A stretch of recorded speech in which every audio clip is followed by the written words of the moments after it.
An entire city stands silent, its population gone without explanation. This is the haunting reality behind the world's most puzzling vanished cities.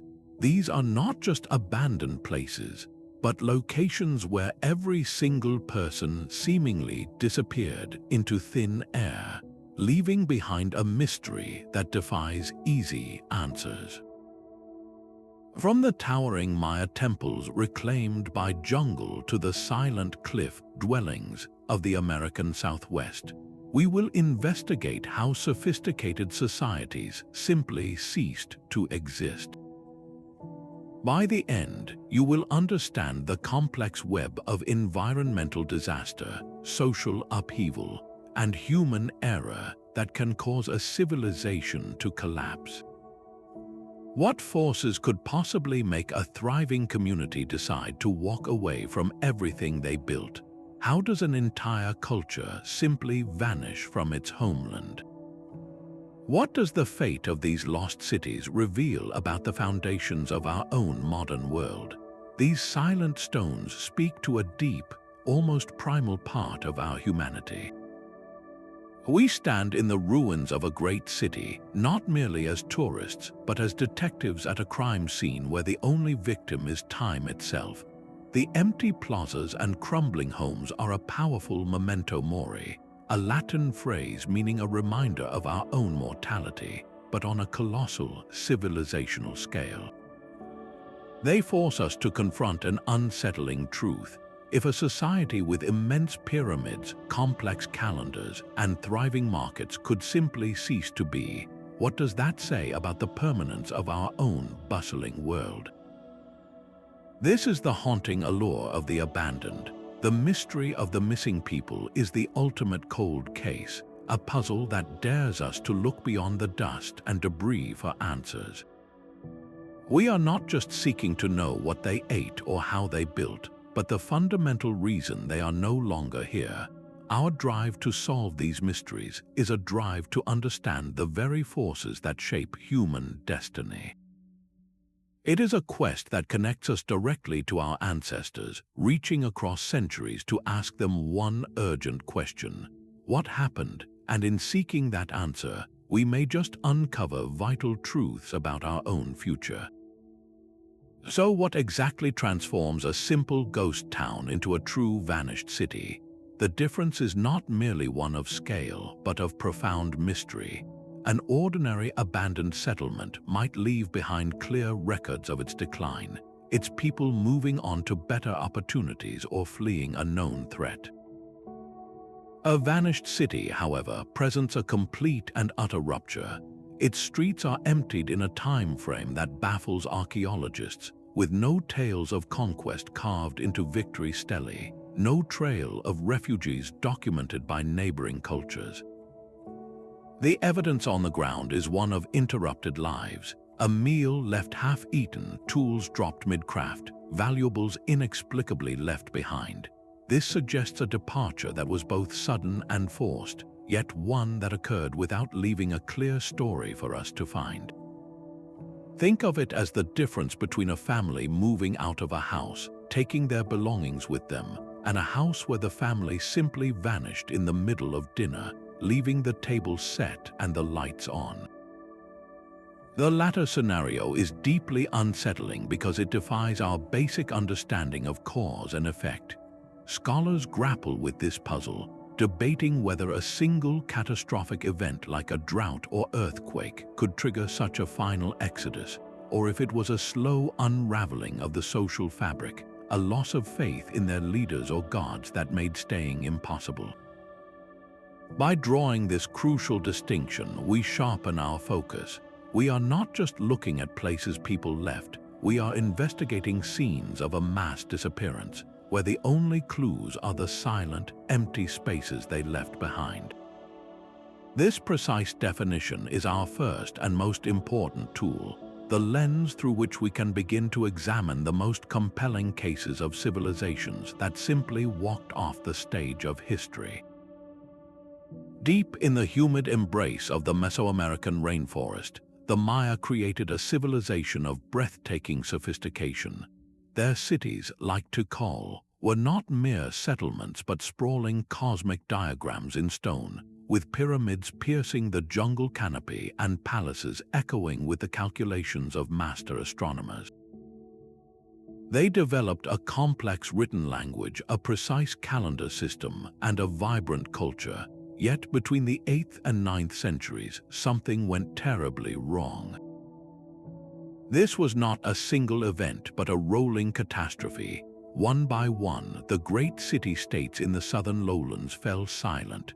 The constant hum of urban life, the sounds of commerce in the plazas and ceremonies on the temple steps faded away. In some regions, the population plummeted by over 90%. It is a number that is almost impossible to grasp. Imagine a city of 100,000 people shrinking to a village of just 10,000 in the span of a few generations. The magnificent heart of classic Maya civilization simply stopped beating. What makes the Maya collapse so instructive and so haunting is the evidence left behind. Archaeologists do not find layers of ash from a volcano or heaps of skeletons from a single massacre. Instead, they find a slower, more insidious unraveling. At the peak of their power, the Maya had transformed their environment, clearing vast tracts of forest for agriculture to support immense urban populations.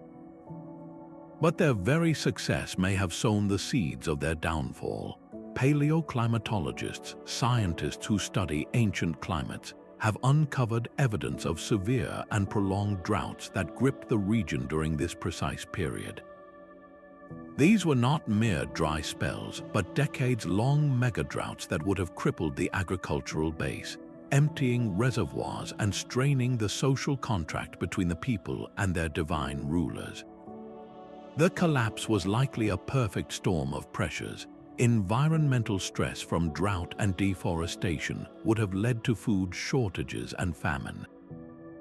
This, in turn, could have sparked intense warfare between competing city-states, as seen in monuments that suddenly shift from recording celestial events to boasting of captured kings and burned villages. The ruling class, who derived their power from their perceived ability to communicate with the gods and ensure rain and fertility, would have seen their authority utterly shattered when the rains consistently failed to arrive. The people did not vanish from the earth, but they did vanish from their grand urban centers. They likely dispersed into smaller, more sustainable communities, their great knowledge and traditions fracturing and transforming in the process. The jungle did not destroy the Maya cities, it simply moved in after everyone had left, its roots and vines slowly pulling the stonework back into the earth. This was not a simple disappearance, but a devastating societal fracture that shows us how even the most advanced civilizations are deeply vulnerable to the world around them and the systems they build within it. The very stones of the Maya world were crying out for water. Scientific analysis of sediment cores from lake beds, along with other climate proxies, paints a stark picture of the world the Maya inhabited during their collapse. This was not merely a few years of bad harvests, but a climatic catastrophe unfolding over generations. Tree-ring data from nearby regions indicates these multi-decadal droughts were among the most severe to strike the area in the past 7,000 years. Imagine the relentless sun, season after season, baking the once fertile fields. Paleoclimatologists have reconstructed ancient rainfall patterns, and the numbers are staggering. During critical periods, precipitation may have declined by up to 40%. For a civilization utterly dependent on seasonal rains to fill their reservoirs and nourish their crops, this was an existential threat. The maize, the foundational staple of their diet, would have withered in the fields. The elaborate system of reservoirs and canals, a marvel of engineering, would have slowly emptied, leaving behind cracked, dry basins. This environmental collapse did not happen in a vacuum. It struck directly at the heart of the social contract. The Maya kings derived their power from their perceived ability to intercede with the gods, to bring the life-giving rains and ensure the cycle of fertility. When the skies remained stubbornly empty year after year, that divine mandate evaporated. Why follow a ruler who could no longer deliver what was most essential for survival?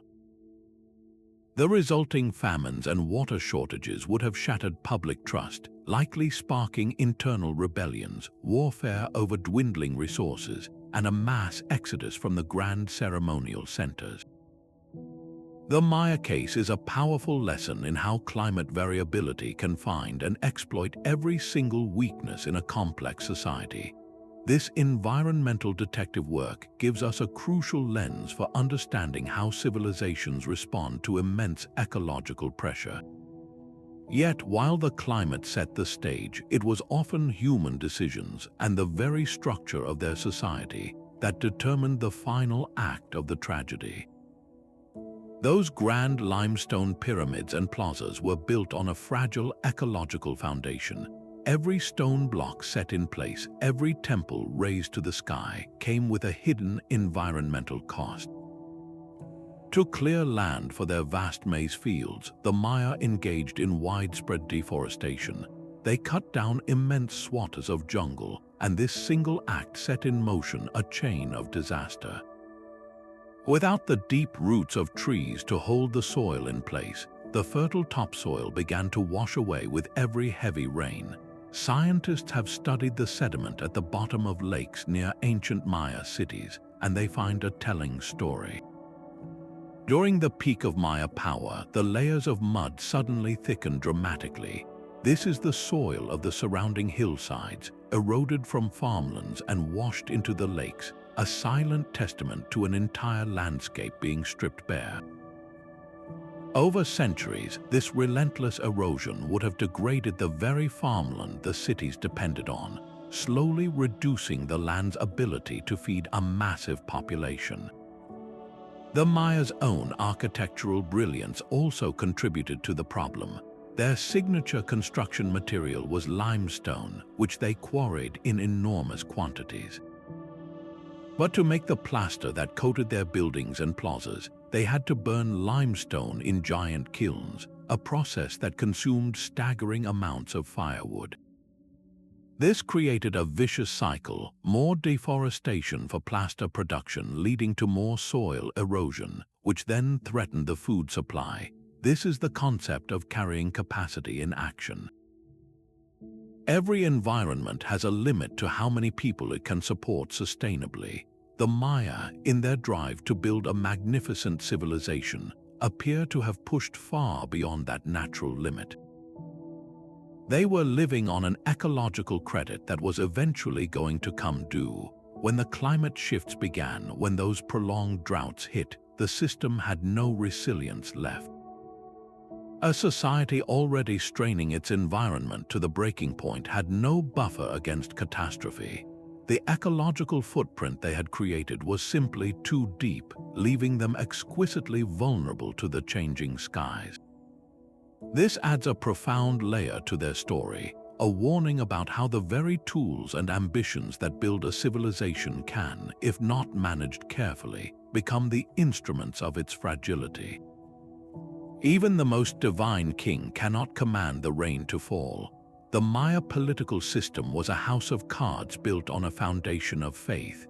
Their rulers were not just political leaders, they were living conduits to the gods, their very bodies essential for maintaining the cosmic order. Their primary duty was to perform the rituals and bloodletting ceremonies that guaranteed the sun would rise, the rains would come, and the maize would grow. This system worked brilliantly for centuries, fostering incredible artistic and intellectual achievements, but it contained a fatal flaw. When the climate shifted and the droughts began their relentless assault, the king's power evaporated as quickly as the water in their reservoirs. The people saw their divine intermediaries failing at the one task that mattered most: survival. The social contract was broken. Why should farmers toil to build another pyramid for a king who could no longer deliver the rains? This crisis of faith would have ripped the very fabric of their society apart. The evidence from this period is stark. At some cities, the grand monuments that once celebrated royal births and military victories simply stop. The last dated inscription at many major centers is often not a glorious proclamation, but a desperate, final scratch in the stone before the silence becomes absolute. This suggests a sudden and total loss of belief in the institution of kingship itself. The political structure, so centralized and dependent on a single figure's divine authority, had no backup plan. There was no secular government to step in and manage the crisis, no system of resilience outside of the king's perceived magical abilities.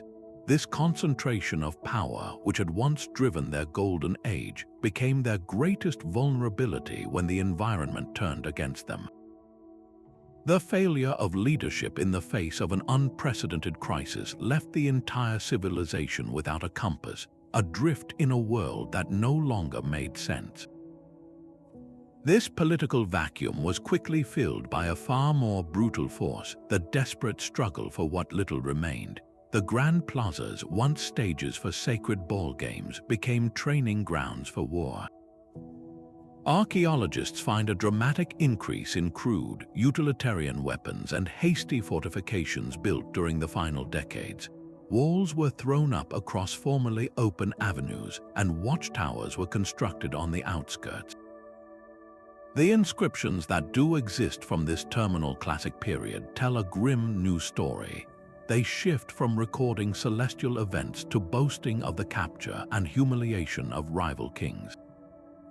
City-states that had once been connected by trade and shared culture were now locked in a bloody competition for the last remaining arable land and reliable water sources. This was not the glorious warfare of expansion, but a vicious, zero-sum fight for survival.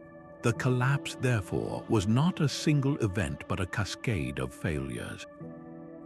The environmental stress exposed the fragility of the political system, and the political breakdown then catalyzed violent social unrest.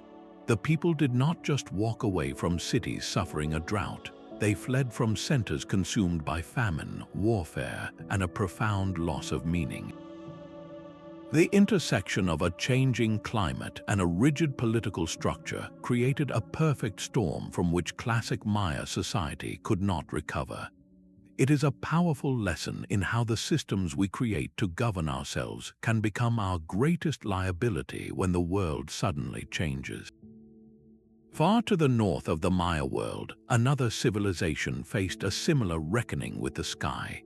The Ancestral Puebloans, a people whose name means ancient village dwellers, carved their world from the stark, beautiful cliffs of the American Southwest.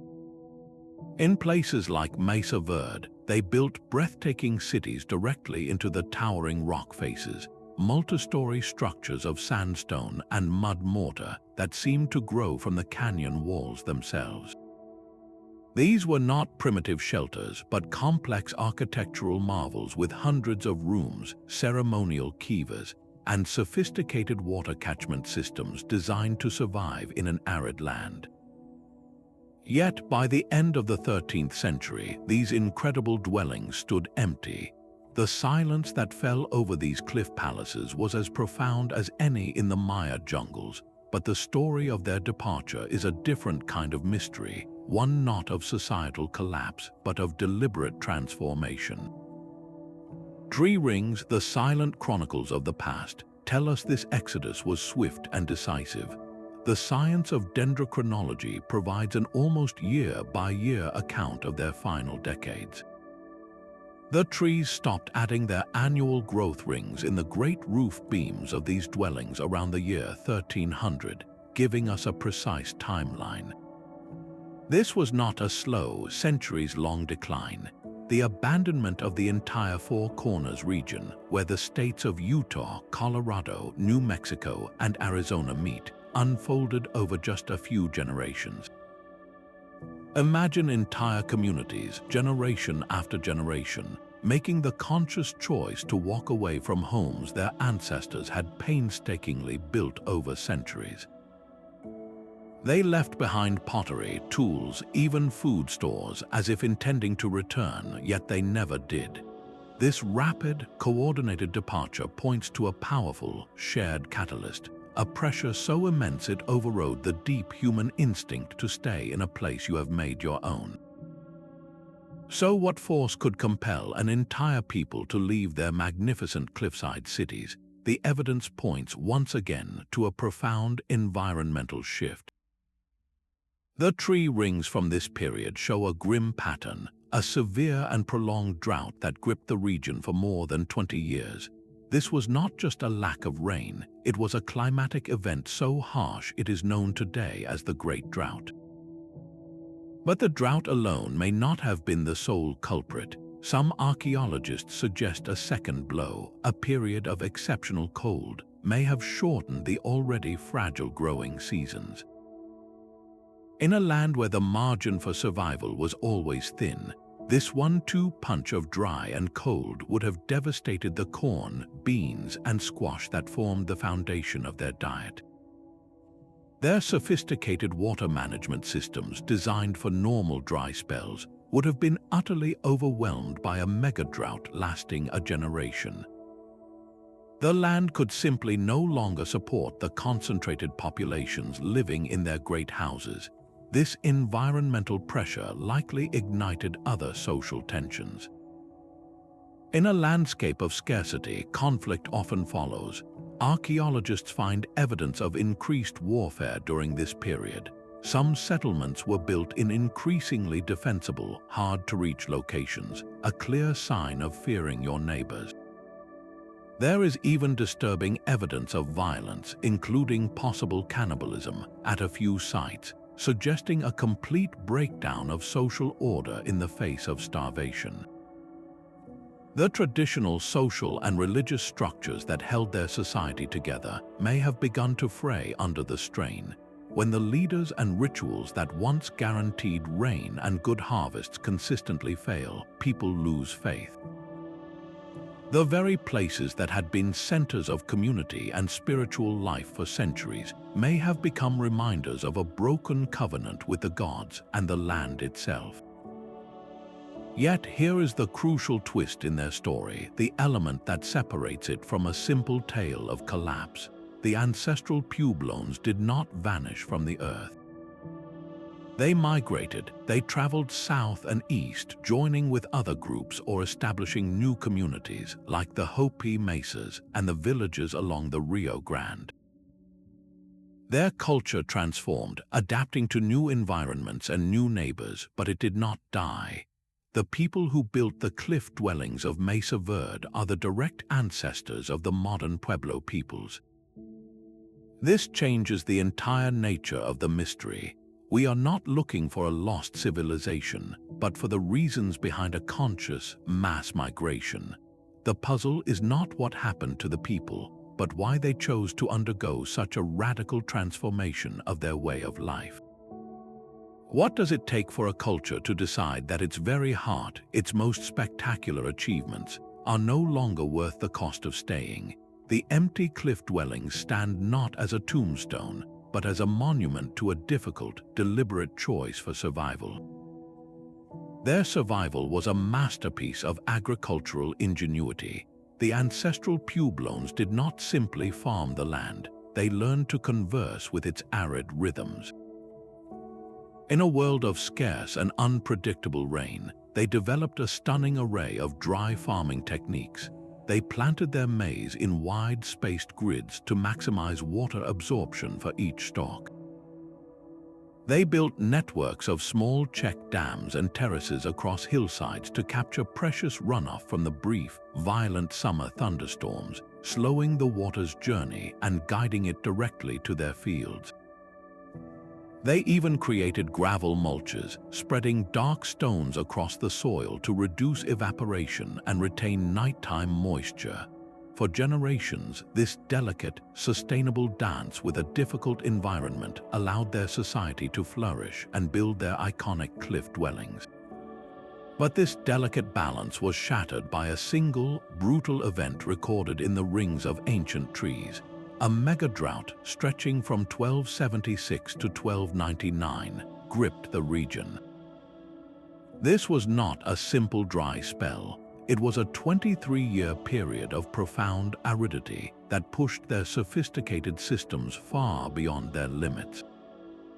Imagine the cumulative strain. A single year of drought was manageable, perhaps even 2. But after 5 years, then 10, then 20, the reservoirs would have dried up, the soil moisture depleted beyond recovery. Their carefully engineered fields, designed for efficiency, were simply no match for a climate shift of this magnitude and duration. The very locations they had chosen for their settlements, which had once seemed ideal for capturing water and sun, became traps. These were marginal lands where the line between a good harvest and famine was always razor-thin. A small shift in average temperature or a slight decrease in annual rainfall could push the entire system into failure. The archaeological record shows this environmental stress was not just from the sky. Around their major sites, scientists find evidence of the same tragic pattern seen with the Maya: soil depletion and local deforestation.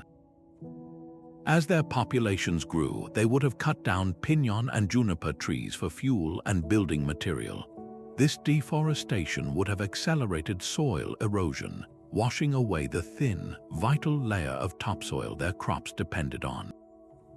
They were facing a two-front war, a devastating external climate shock compounded by their own gradual impact on the local environment. The combination was a tipping point. The land, already living on the edge, could no longer support the concentrated populations in the great houses.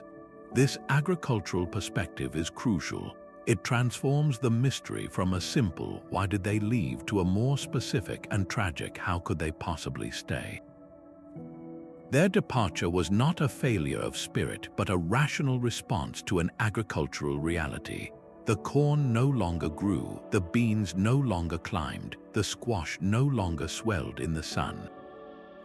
When the land itself can no longer sustain you, the only choice left is to find a new one, even if it means walking away from the magnificent stone homes built by your grandparents and their grandparents before them. The stones of the Southwest hold more than just the memory of drought.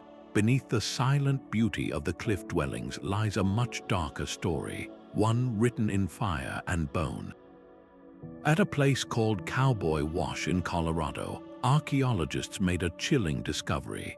Within the remains of a pit structure, they uncovered the fragmented bones of at least 7 individuals. The bones themselves told a horrifying tale, bearing the unmistakable marks of stone tools, cut and fractured in ways consistent with the dismemberment and processing of human bodies for consumption. Pottery shards found nearby even contained a residue of human myoglobin, a protein found only in heart and skeletal muscle. This controversial but compelling evidence points to a single, grim conclusion: cannibalism. This was not an isolated incident. Across the region from this period of abandonment, other sites reveal burned structures and unburied bodies with signs of violent trauma. These are not the orderly burials of a peaceful people, but the chaotic aftermath of something terrible. The question, of course, is why, in a landscape of plenty, such acts might be unthinkable. But in a landscape of absolute scarcity, after years of crop failure and the slow, grinding agony of starvation, the rules of society can shatter. When the corn is gone and the children are crying, the unthinkable can become a desperate, horrific reality. This evidence suggests that the social fabric, the shared bonds of culture and community that held these people together, was tearing apart under the immense pressure of environmental collapse. It was not just a war against the elements, but a war against each other. The very design of their later settlements supports this grim picture. Why would a people choose to build their homes in such impossibly inaccessible places, hauling water, food, and building materials up sheer cliff faces? The answer is likely defense. A cliff dwelling is a natural fortress, easily defended against raiders. The concentration of populations into these hard-to-reach locations speaks volumes about a world where your neighbor was no longer a trading partner, but a potential threat competing for the last remaining food and water. Some researchers argue that this internal conflict, this descent into violence and social chaos, was the final push that made the entire region uninhabitable. Even if the rains had eventually returned, the trust and social cohesion necessary to rebuild a society were perhaps irreparably broken. The land was not only physically barren, but socially and spiritually poisoned. This darker dimension forces us to expand our understanding of these vanishings.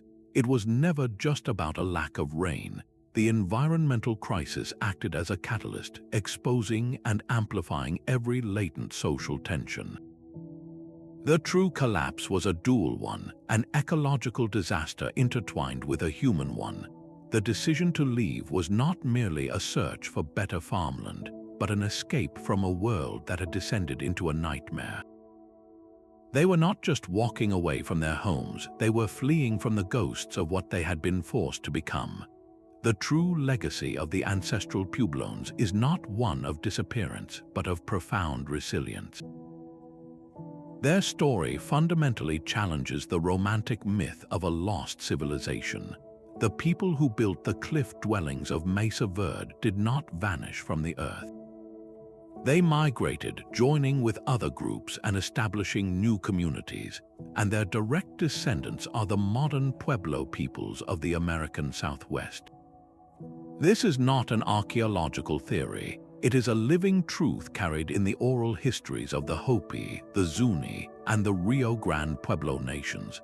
Their traditional accounts do not speak of a catastrophic end, but of a purposeful and guided journey, a deliberate search for the center place, a land where they could live in greater harmony and stability. This was not a panicked flight, but a strategic, long-term response to changing conditions. The evidence of this continuity is everywhere, woven into the fabric of modern Pueblo life. The ceremonial kiva, the round, subterranean room that was the spiritual heart of every ancient cliff dwelling, remains the sacred center of Pueblo religious practice today. The intricate patterns of their pottery, the symbols woven into their textiles, and the very rhythms of their agricultural calendar all echo the world of their ancestors. Even their multi-story apartment-style pueblos, built from adobe, directly reflect the architectural principles of the ancient stone great houses. This is not a case of a culture going extinct, but of a culture evolving, adapting its form while fiercely protecting its core identity. The distinction is absolutely crucial. It forces us to abandon the simplistic idea of a mysterious people who simply blinked out of existence. Instead, we see a society that made a conscious, collective choice to transform its way of life in order to survive. They traded stone for adobe and cliffs for river valleys, but they carried their world with them in their knowledge, their stories, and their faith. This perspective completely reframes how we interpret the archaeological record. The so-called abandoned sites are not tombstones, but waypoints on a long migration. The objects left behind are not proof of a sudden catastrophe, but sometimes the practical result of a difficult journey where only the most essential things could be carried.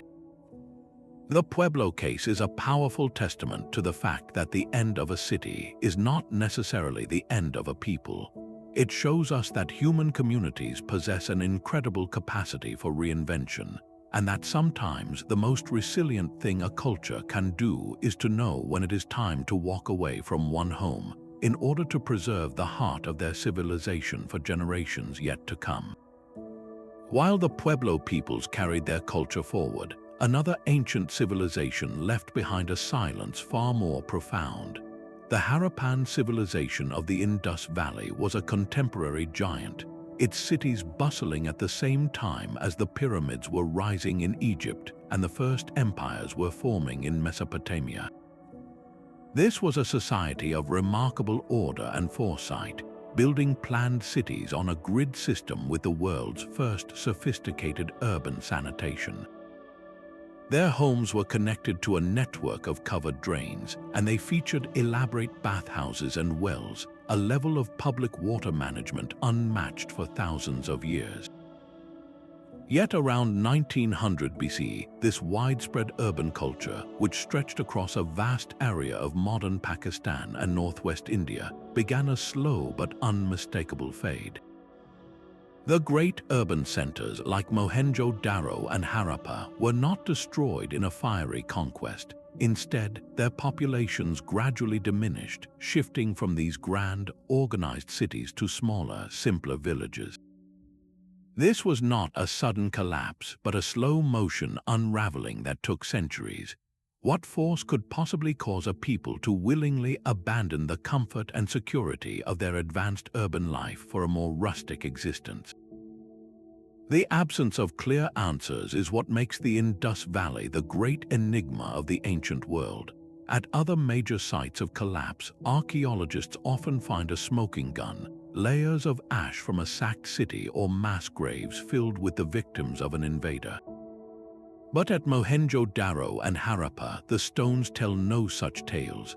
There is no evidence of large-scale warfare, no fortifications battered down by a foreign army, no caches of weapons suggesting a final stand. The cities were not burned, they were simply left.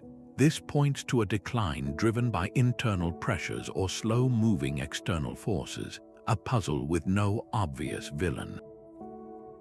The mystery is deepened exponentially by a profound silence, the silence of a lost language.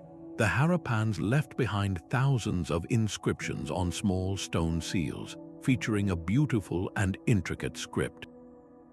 But unlike the hieroglyphs of Egypt or the cuneiform of Mesopotamia, this writing remains completely undeciphered. We cannot read their words. We do not know the names of their kings, their gods, or their cities. We have no tax records, no royal proclamations, no personal letters to explain their world or their worries. They are a civilization without a voice, their greatest stories locked away in symbols we can see but cannot understand. This case challenges our very search for simple explanations. Without a sudden catastrophe or a clear enemy, we are forced to consider more subtle, insidious mechanisms of change. Perhaps the life-giving rivers that sustained them, the Indus and the Ganga-Hakra, began to shift their courses or fail, slowly strangling the agricultural surplus that fed the cities. Maybe the very trade routes that brought them wealth and ideas slowly withered, leaving their economy starved. Or could it have been a slow erosion of their cultural identity or political unity, a loss of the shared purpose that once inspired them to build such perfect cities? The Indus Valley invites us to look beyond the drama of fire and sword, and to consider how a civilization can simply lose its will for urban greatness, fading away not with a bang, but with a patient, centuries-long whisper. The lifeblood of the Indus Valley was not stone or gold, but water. This civilization was built upon the unpredictable, shifting river systems of the northwestern subcontinent, a landscape constantly being remade by its own waterways. These rivers were not static blue lines on a map, but powerful, living entities prone to dramatic changes in their course. Tectonic activity, the slow but immense grinding of the Earth's plates, could lift one area and lower another, effectively stealing a river from one region and gifting it to another. At the same time, the rivers themselves carried enormous loads of silt and sediment, which they deposited in their own beds. Over centuries, this process could raise the riverbed so high that the water would eventually break through its banks during a flood, carving an entirely new path to the sea and abandoning its old channel completely. This was the precarious environmental stage upon which the Harappan civilization performed. Geological evidence now points to a slow-moving catastrophe centered on one vital artery, the Gaga-Hakra River system. This was not a minor stream, but a massive river that supported a dense concentration of settlements along its banks. Core samples taken from the ancient riverbed, along with satellite imagery that can detect buried channels, reveal a stark truth: this great river began to fail around the time of the civilization's urban decline. The water that had once flowed reliably began to dwindle, transforming the river from a roaring giant into a series of seasonal trickles, and then, finally, into a dry, sandy scar across the landscape. Imagine the slow, creeping dread as generation after generation watched their primary water source gradually disappear. The wells would have to be dug deeper. The annual floods that deposited fresh, fertile silt on the fields would become less reliable, then cease altogether. The land, once lush, would have begun to brown at the edges, the desert slowly reclaiming its territory. This hydrological change did not just mean thirst, it meant economic collapse. The agricultural surplus that fed the great cities of Mohenjo-Daro and Harappa was built on predictable water for irrigation. Without it, the farms that supported the urban population would have faltered. Furthermore, rivers were the superhighways of the ancient world. The slow death of the Gaga-Hakra would have severed vital trade routes, isolating cities from each other and from the sources of raw materials that fueled their crafts and industries. The genius of their urban planning, with its sophisticated drains and water management, became irrelevant when there was no longer enough water to manage. This was a crisis that unfolded over centuries, not years. There was no single moment of decision, no year when everyone decided to leave. Instead, it was a slow, grinding pressure that made the complex urban lifestyle increasingly difficult to maintain. Families over generations would have made a series of small, rational choices. Perhaps one season, a potter's family decides to move to a smaller village nearer a reliable spring. A few years later, a group of farmers, tired of fighting the encroaching sand, pack up and head east toward the floodplains of the mighty Ganges. The urban centers, starved of their agricultural base and trade, would have slowly bled people. The social and political structures that maintained the city's order and cleanliness would have become too burdensome to uphold for a dwindling population. What use is a covered drain system when your neighborhood is half empty? Why follow the complex rules of an urban elite when their greatest promise, a stable and watered life, has been broken by the land itself?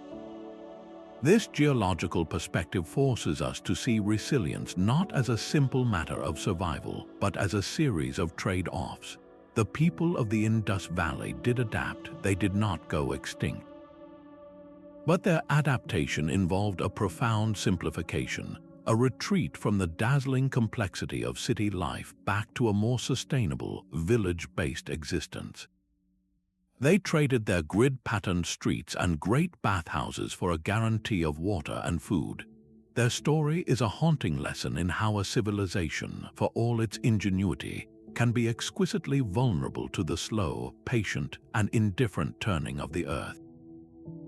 The grand cities of the Indus Valley were not isolated islands, but powerful hubs in a vast economic web. Their wealth and influence stretched far beyond their own riverbanks, reaching across deserts and oceans to the bustling city-states of Mesopotamia. Mesopotamian cuneiform tablets speak of a land called Meluha, a place of exotic wealth from which they imported magnificent carnelian beads, dark ebony wood, and fine cotton cloth, a fabric so novel and luxurious it was a wonder to the wool-wearing societies of the West. This was not a simple barter system, but a sophisticated, long-distance trade network that fueled the Indus economy for centuries. The workshops of Mohenjo-Daro and Harappa were production powerhouses, their craftspeople creating standardized weights and beautifully carved seals that guaranteed the quality and quantity of goods moving along established routes. This system created immense prosperity, but it also wove a web of dependency. The urban elites, the merchants, and the artisans all relied on the uninterrupted flow of raw materials in and finished goods out. Their very identity was tied to their role as a central node in a continental exchange. So when the climate began to shift and the rivers to falter, this economic web began to fray at its edges. The same Mesopotamian records that once celebrated trade with Melu later fall silent about it. The flow of goods, so vital to the Indus city's prestige and power, appears to have slowed to a trickle and then stopped altogether. This was an economic heart attack. Think of a modern company whose entire business model relies on shipping its products across the globe. If the shipping lanes were suddenly cut, that company would face immediate collapse, no matter how excellent its products might be. The Indus cities found themselves in a similar predicament. Their workshops fell silent, not for a lack of skill, but for a lack of customers and a loss of their supply chains. The environmental changes likely made overland trade routes more difficult and dangerous, crossing newly arid zones. At the same time, their trading partners in Mesopotamia were experiencing their own political upheavals, reducing the demand for luxury imports. Perhaps most critically, new, alternative trade routes may have been developing that bypassed the Indus heartland entirely, rendering their central role obsolete. This economic collapse would have shattered the social contract that held the cities together. What use was a centralized authority that could no longer guarantee access to prized materials or profitable trade? The complex redistribution of resources, managed by a sophisticated administration, required a stable economic base to function. When that base eroded, the entire rationale for living in a large, planned city began to evaporate. Why remain in an urban center dependent on a failing system, when you could move to a smaller, self-sufficient village where you could control your own food and water? The trade network, once the source of their greatness, became a channel through which external shocks were amplified. This dimension forces us to see that a civilization's fate is never entirely in its own hands. It exists within a fragile ecosystem of relationships, and when those relationships change, the center cannot hold. The people of the Indus Valley did not forget how to build or organize. They simply lost the economic reason to do so on such a grand scale. Their story is a sobering lesson in interconnectedness, showing how the threads of commerce that bind a society together can, when pulled away, lead to its quiet and deliberate unraveling. Across the shimmering blue of the Aegean Sea, another sophisticated society faced a cataclysm. The Minoan civilization of Crete was the first great maritime power of Europe, a culture of astonishing grace and complexity. Their sprawling palace complexes, like the labyrinthine structure at Knossos, were not fortified castles but open, airy centers of administration, religion, and art, connected by paved roads and equipped with running water and brilliant light wells. Their vibrant frescoes depict a world of acrobats leaping over bulls, elegant women in elaborate dresses, and a deep reverence for the natural world. This was a society confident in its mastery of the sea and its own island home. Then, around 1450 BC, this brilliant world was shattered. The great palaces were violently destroyed, and the intricate culture that built them entered a period of swift and irreversible decline. The mystery of their fall is a puzzle box with multiple locks, where a natural disaster of almost unimaginable scale intertwines with the ambitions of a rising rival. The traditional culprit has long been the volcanic island of Thera, modern Santorini, located just 70 miles north of Crete. The eruption that tore this island apart was one of the most violent volcanic events in human history, far more powerful than the eruption of Krakatoa. Geologists estimate it ejected over 60 cubic kilometers of rock and ash into the atmosphere. The immediate effects on nearby Crete would have been horrific. First, a colossal earthquake would have shaken the island to its foundations. Then, a towering tsunami, perhaps as high as a 15-story building, would have raced across the sea to smash into the northern coast, obliterating the Minoan fleet, their source of power and wealth, and inundating the fertile coastal plains where their agriculture was based. Finally, a thick blanket of volcanic ash would have fallen, smothering fields and poisoning the soil, leading to years of famine. This sequence feels like a perfect, devastating explanation for the end of a civilization. Yet the timeline is frustratingly unclear.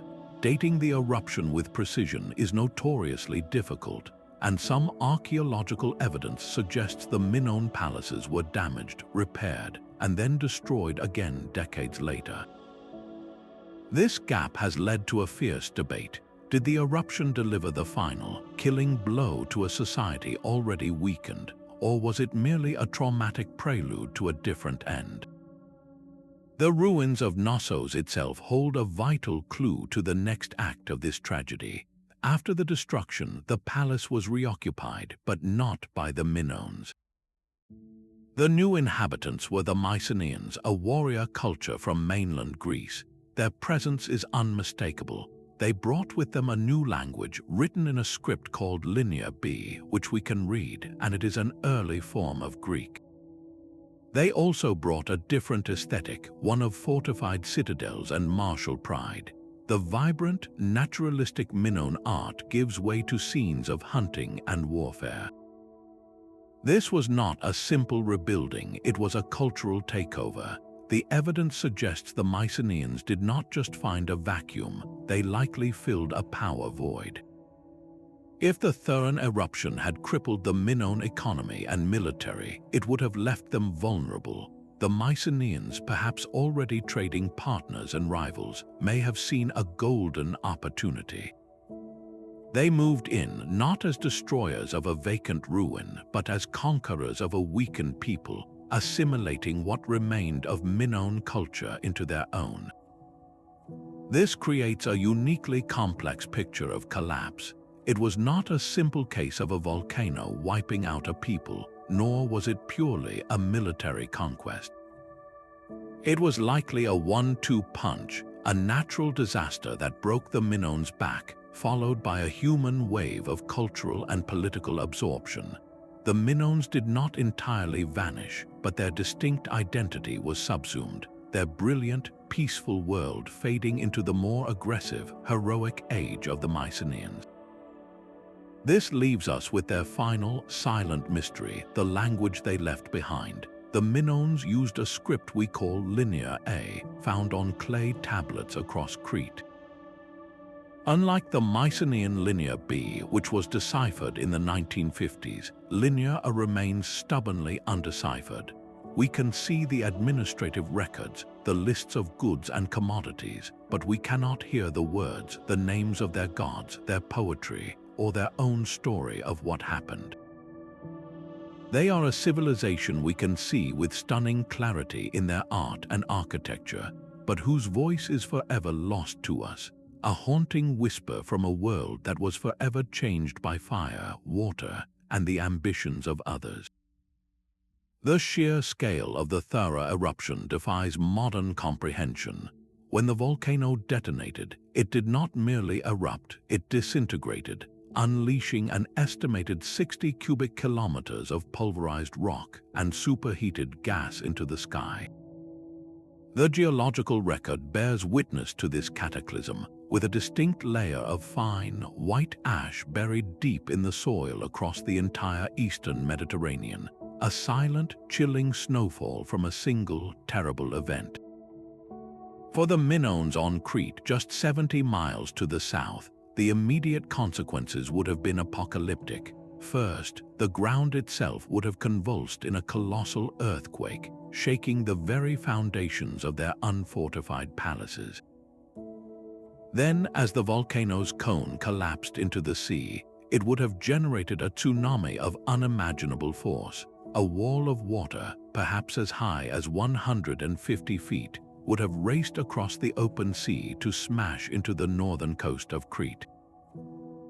The Minoan fleet, the very source of their maritime empire and economic wealth, would have been utterly annihilated in an instant, reduced to splinters.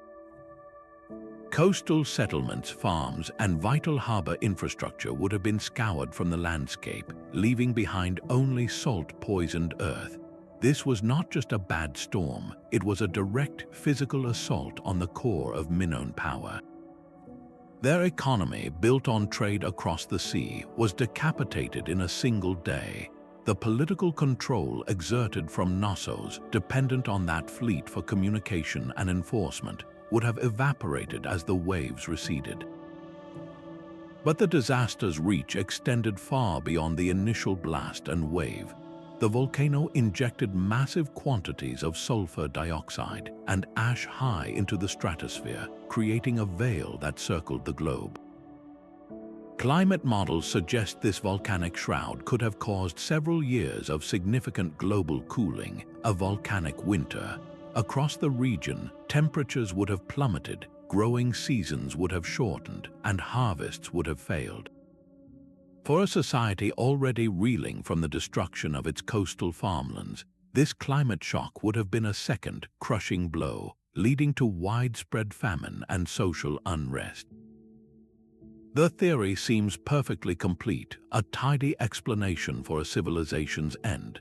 Yet, a stubborn complication arises from the ruins themselves, the vexing problem of chronology. The precise dating of the Thera Eruption remains one of archaeology's most heated debates. Some radiocarbon dates from olive branches buried in the ash on Thera itself suggest an eruption date around 1600 BC. However, the archaeological evidence from Crete indicates that the great Minoan palaces were not finally destroyed until around 1450 BC. If both dates are correct, that leaves a gap of roughly 150 years. This is not a minor discrepancy, it is a chasm. How could a civilization survive for generations after such a supposedly terminal catastrophe? Proponents of the disaster theory argue the Minoans were likely severely weakened, clinging to a diminished existence until a final, perhaps human, coup de grace. Skeptics, however, point to this gap as proof that the eruption was merely a dramatic interlude, not the cause of the collapse. They note that the Minoans demonstrated remarkable resilience, repairing their palaces and continuing their culture long after the ash settled. This chronological puzzle forces us to confront a difficult truth about vanished cities. Linking a single natural disaster to a civilization's end is rarely as simple as connecting a spark to an explosion.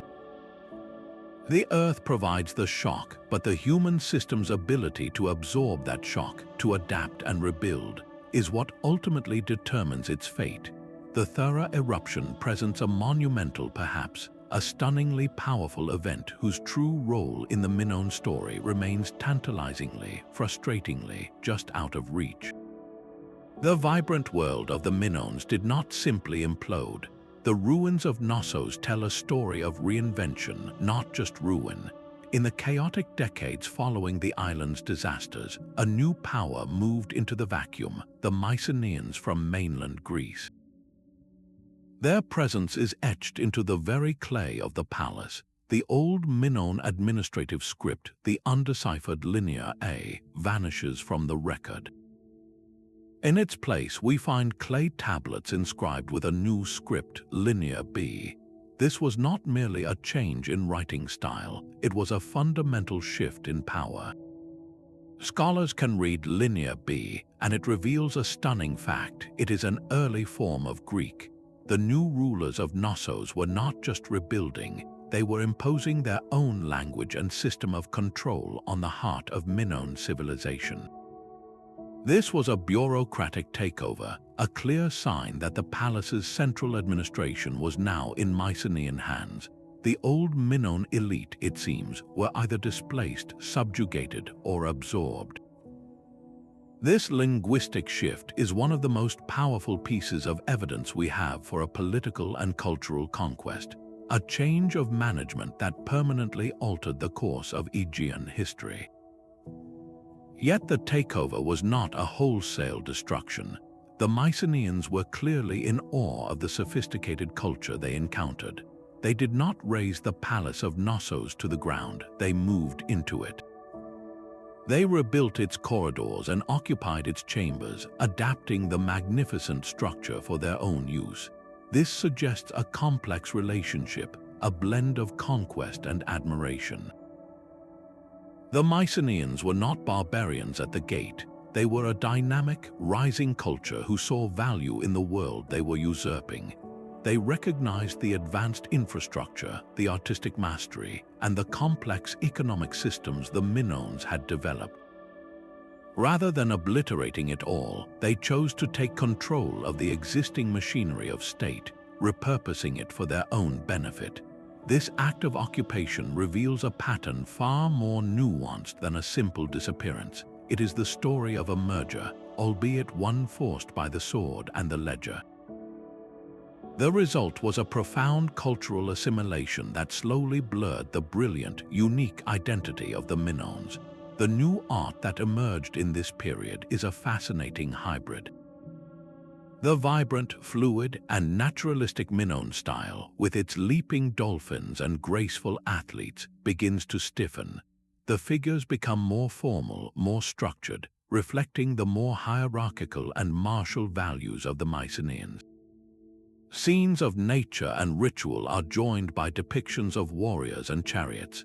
Yet, crucially, the old Minoan traditions did not die. They persisted in a modified form, woven into the fabric of the new Mycenaean culture that now dominated the Aegean. Elements of Minoan religion, particularly the worship of powerful female deities, were absorbed into the Greek pantheon. Their architectural innovations, like the light well, influenced later Greek building. This process shows us that the end of a civilization is not always a final curtain call. Sometimes it is a transformation, a fading of one distinct voice into a new and different chorus. The Minoan case provides a powerful alternative to the narratives of total collapse we see elsewhere. It challenges us to look for continuity beneath the apparent discontinuity. The people did not vanish, and their culture did not completely die. It was integrated, its essence living on inside the shell of its conqueror, forever changing the course of Western civilization in the process. The stone faces of Angkor Wat still gaze serenely across a landscape that once pulsed with life.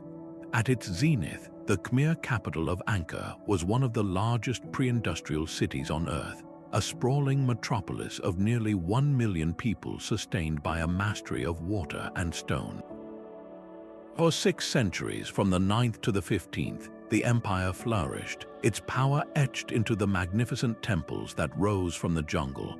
Chinese emissaries who visited the court left vivid accounts of a wealthy, orderly society, a capital gleaming with gold and bustling with markets.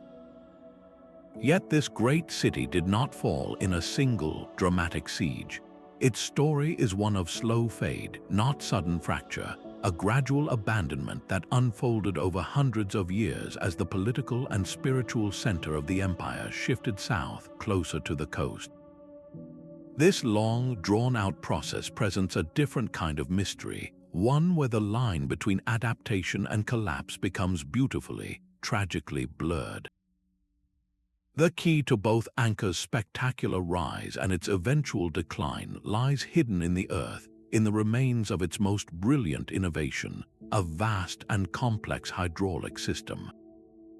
The Khmers were engineers of water on a staggering scale.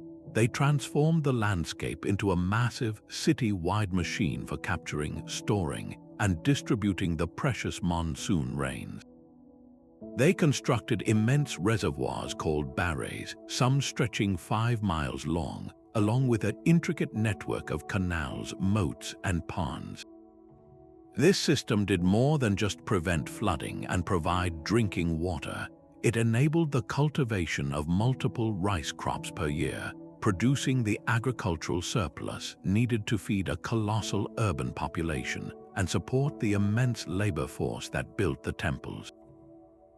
The water network was the beating heart of Angkor, and its ultimate failure may have been the slow, creeping illness that weakened the entire body. Recent archaeological studies using ground-penetrating radar and sediment cores have revealed a disturbing truth. This magnificent system was incredibly vulnerable. The canals over centuries became clogged with sediment and debris. Maintaining such an extensive network against the relentless push of the tropical environment would have required constant, centralized labor and unwavering political will. As the empire's focus shifted, that maintenance may have faltered. A series of severe droughts in the 14th century, followed by periods of intense monsoon rains, would have placed catastrophic stress on the neglected infrastructure. Canals could have overflowed, dams breached, and the carefully managed water landscape could have devolved into a swampy, malarial morass, no longer able to reliably feed the city. This environmental pressure coincided with significant cultural and geopolitical shifts. The rise of Theravada Buddhism, with its more egalitarian and individualistic spiritual ethos, gradually supplanted the old state religion of Hinduism, which had deified the king as a god-king, or Devaraja. The entire societal pyramid, with the god-king at its apex demanding massive temple construction, was built upon that religious foundation. When the population's faith shifted towards a belief system that did not require such colossal state projects, the very rationale for concentrating so much labor and wealth in one place began to erode. At the same time, maritime trade routes along the coast were growing in economic importance, pulling the center of gravity away from the inland capital. The empire's rulers eventually made a strategic choice, relocating the capital to areas like Phnom Penh, which offered better access to this new seaborne economy. The people of Angkor did not vanish. They followed the political and economic power, and they carried their culture with them. The great city was not so much abandoned as it was deliberately outgrown, its magnificent stone heart left to the quiet embrace of the jungle, a testament to a civilization that chose to transform itself rather than perish. The true genius of Angkor was not just in its temples, but in the water that flowed between them. This was a city built by hydrological engineers on an almost unimaginable scale. Recent LiDAR surveys, which use laser pulses to map the ground beneath the jungle canopy, have peeled back the green veil to reveal a metropolis defined by water. The scans show a sprawling, engineered landscape covering over 1,000 square kilometers, an area larger than many modern cities. This was not a natural settlement that grew organically. It was a deliberate, colossal machine for capturing and controlling the monsoon. At its heart were the immense barrays, rectangular reservoirs so vast they were like inland seas, paired with a spiderweb of canals, moats, and community ponds. This system served a single, brilliant purpose: to trap the torrential summer rains and store them for the long dry season, enabling farmers to produce 3 or even 4 crops of rice per year. This agricultural miracle is what fed the million people who called Angkor home and powered the construction of its legendary stone monuments. The water network was the empire's circulatory system, and for centuries it worked flawlessly. But such a complex machine required constant, meticulous care. Canals had to be dredged, reservoir walls reinforced, and sluice gates maintained. The system's greatest strength, its intricate interconnectedness, also became its greatest weakness. Over generations, the relentless tropical environment began to clog the arteries of the city. Sediment washed from deforested hillsides slowly filled the canals, reducing their capacity and flow. Maintaining this 1,000-square-kilometer hydraulic grid required a powerful, centralized authority with the resources and will to command a massive labor force. When that authority was distracted or weakened, the maintenance would have faltered. the system's vulnerability was then exposed by a changing climate. Evidence from tree rings in the region points to a severe drought in the 14th century, which would have drastically lowered water levels in the reservoirs. This was followed by an era of wildly unpredictable monsoons, including periods of exceptionally intense rainfall. A weakened, silted-up system would have been catastrophically unprepared for such extremes.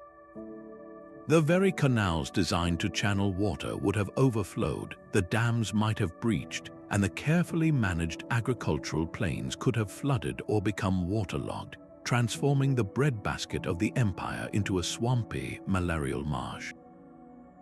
The engineering that had once guaranteed their survival now accelerated their decline. Angkor's story forces us to confront a difficult truth about technological sophistication.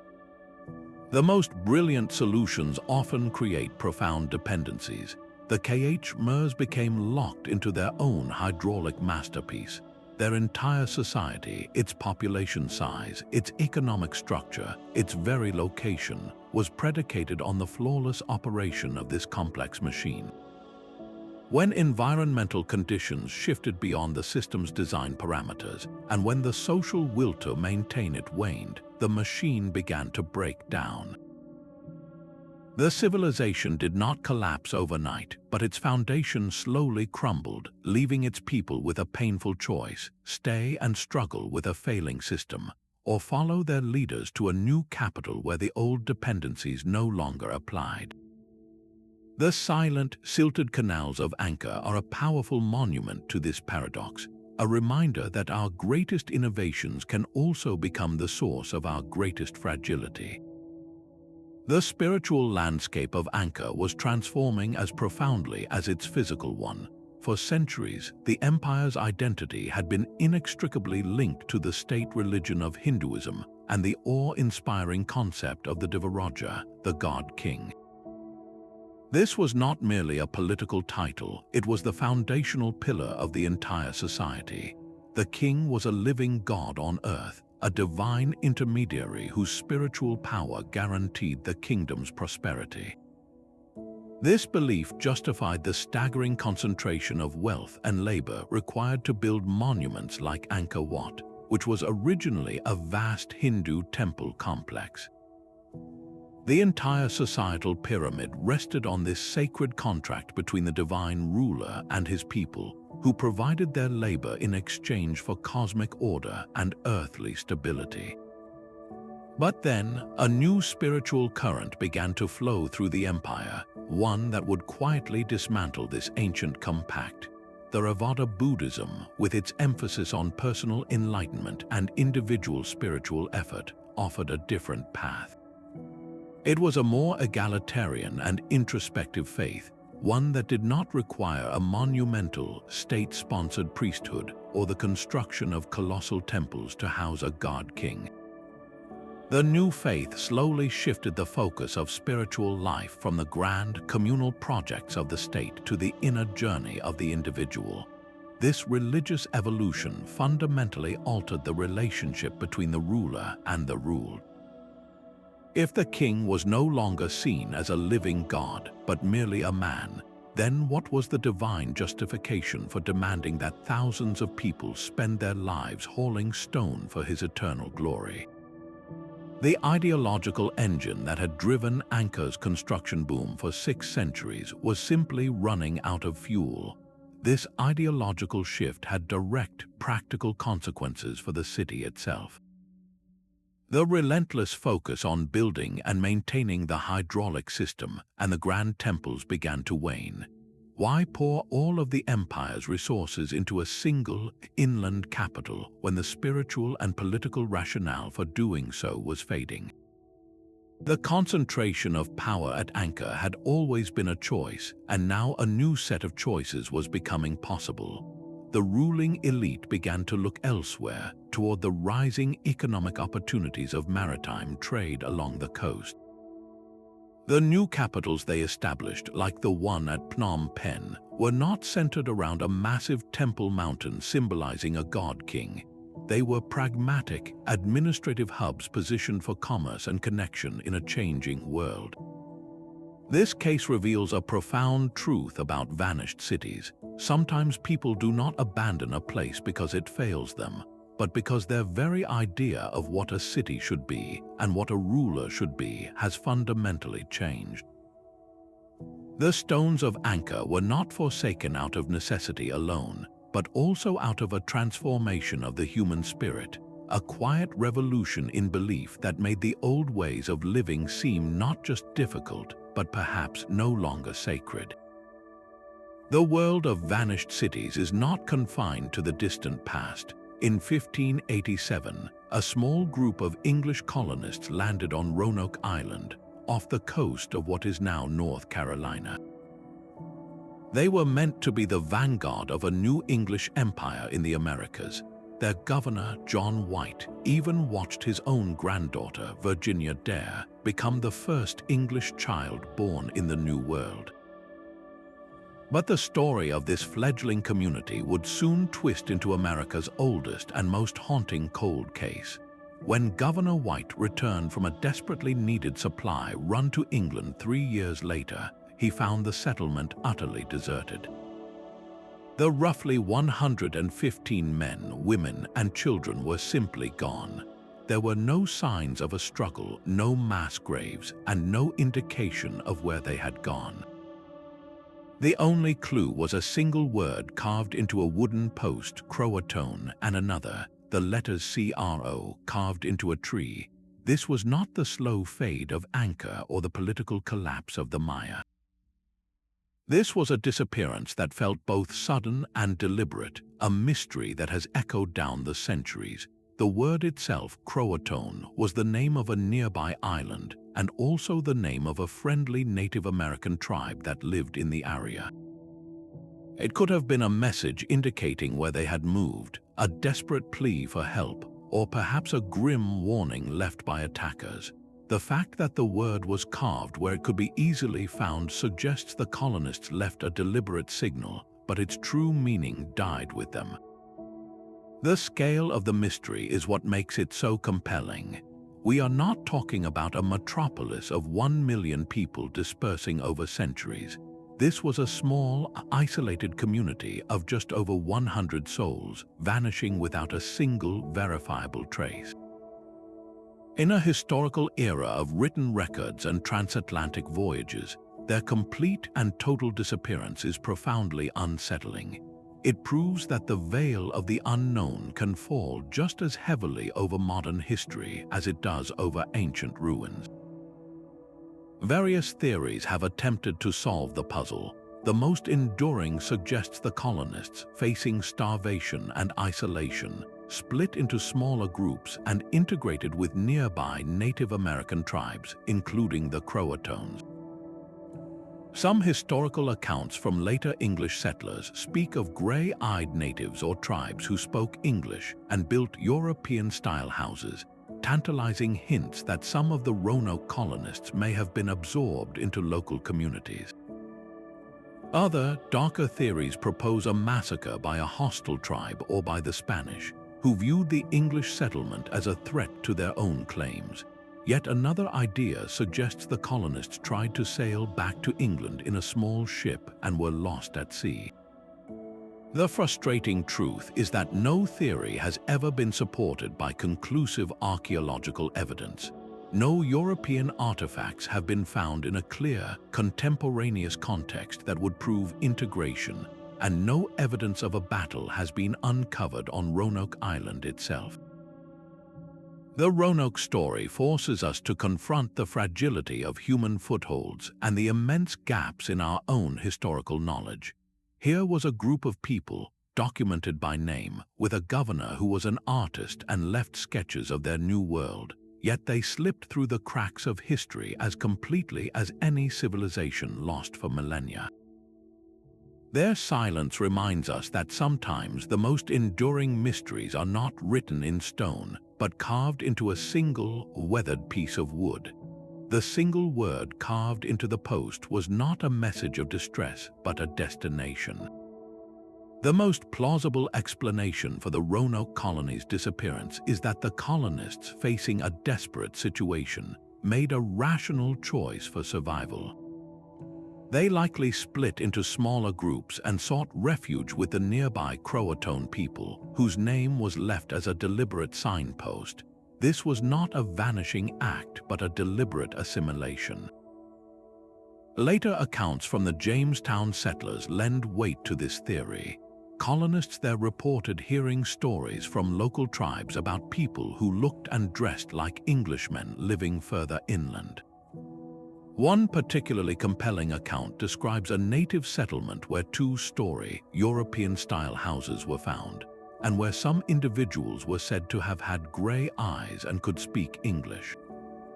These were not ghost stories, but second-hand reports of a cultural merger already underway. The archaeological record adds another layer of proof. Excavations at sites associated with the Croatoan on Hatteras Island have uncovered a fascinating mix of artifacts: a single English signet ring, parts of a gun barrel, and pieces of slate likely used for writing, all found alongside traditional native tools and pottery. These objects were not the spoils of a raid, but the personal possessions of people who had joined the community, bringing their world with them into a new one. This integration theory completely reframes the narrative of Roanoke. It transforms a tale of tragic loss into a powerful story of human resilience and adaptation. The colonists did not perish. They persevered by shedding their isolated identity and weaving themselves into the social fabric of the land. Their disappearance from the historical record was not a physical extinction, but a cultural transformation. They ceased to be English colonists and became something new, their legacy living on not in stone monuments, but in the bloodlines and oral histories of the native peoples of the region. This perspective challenges the very idea of a vanished colony. It encourages us to look beyond the simplistic binary of survival or destruction and to see a third, more complex outcome of colonial encounters, one defined not by conflict, but by a difficult, pragmatic, and ultimately successful choice to become part of a new world. The colony at Roanoke was born on the edge of a knife. They arrived in the summer of 1587, far too late in the year to clear land and plant the crops that would see them through the winter.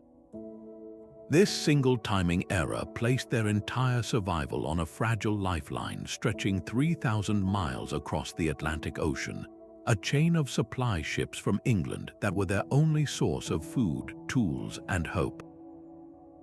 But that lifeline was being actively severed by geopolitics. England and Spain were locked in a brutal naval war, and Queen Elizabeth I had issued a decree seizing all English shipping to use against the Spanish Armada. The very vessels that were meant to carry life-saving supplies to Roanoke were instead commandeered for the war effort. For 3 agonizing years, Governor John White fought to secure passage back to his family and his people, trapped by a conflict being waged an ocean away. This was not just bad luck, it was a catastrophic logistical failure that left the colonists utterly stranded. Imagine their desperation, watching the horizon for a sail that would never appear, their food stores dwindling with each passing day. Their vulnerability was then compounded by the very climate of the era. The late 16th century fell squarely within a period known as the Little Ice Age, a time of globally cooler temperatures that brought unusually severe and unpredictable weather to the North American coast. Winters would have been brutally cold, with storms more ferocious than anything the colonists had experienced in England. The coastlines could have been lashed by hurricanes, and growing seasons would have been shorter and less reliable.